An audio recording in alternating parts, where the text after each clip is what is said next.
Sadiq Sani Sadiq, tauraron da ya haskaka Kannywood a cikin duniyar da take cike da masu neman suna da ɗaukaka. Kaɗan ne suke iya tsayawa su zama ginshiƙi, kaɗan ne suke zama abin koyi, amma akwai wanda ya zo ya tsaya, ya kafa tarihi.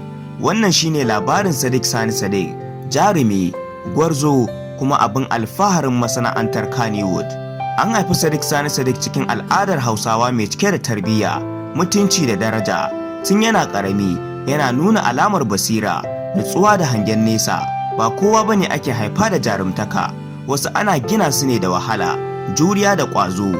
Ya taso yana kallon fina-finai, yana nazari, yana kwaikwayon manyan jarumai, har sai da lokaci ya zo da zai fito fili ya nuna kansa.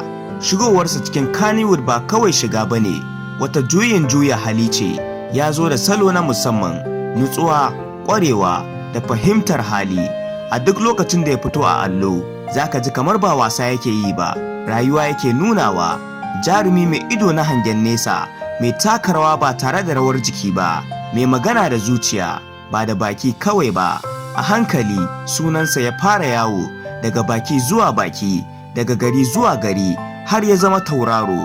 Fina-finansa sun zama abin kallo, salonsa ya zama abin koyi, har ya zama ɗaya daga cikin manyan jaruman Kannywood. Ya samu yabo daga masu kallo, girmamawa daga abokan sana'a, da kuma karɓuwa daga duniya baki ɗaya. Sadiq ba kawai jarumi bane, alama ce ta ƙwarewa, ba kawai tauraro bane, fitila ce da ke haskaka hanya. Amma abin da ya fi burgewa ba kawai aikinsa bane, halayensa ne. Mutum ne mai tawali'u, mai mutunta mutane, mai daraja al'ada da addini. A wajen aiki shi ƙwararre ne, a wajen jama'a abin ƙauna ne, a rayuwa abin koyi ne.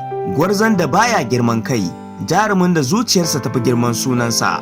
A yau matasa da dama suna kallonsa a matsayin abin koyi, masu tasowa suna koyo daga tafiyarsa. Yana nuna cewa nasara ba sa'ar kai bane, sakamakon aiki tukuru ne. Abin da ya bari ba wai fina-finai kawai bane, ya bar tarihi, ya bar darasi, ya bar suna mai ɗorewa. A cikin jerin jaruman Kannywood akwai masu yawa, amma akwai wanda sunansa ya tsaya a zukata. Sadiq Sani Sadiq, jarumi mai daraja, gwarzon da tarihi ba zai manta da shi ba, tauraron da ya haskaka ba tare da duhu ba, gwarzon da ya kafa tarihi ba tare da gardama ba. Sadiq Sani Sadiq, sunan da ke rayuwa a zukata har abada. Allah ya ƙara masa lafiya da nisan kwana mai albarka. Sunana Abba Hassan. Ku ci gaba da kasancewa da Nigerian Update da Abba Hassan TV.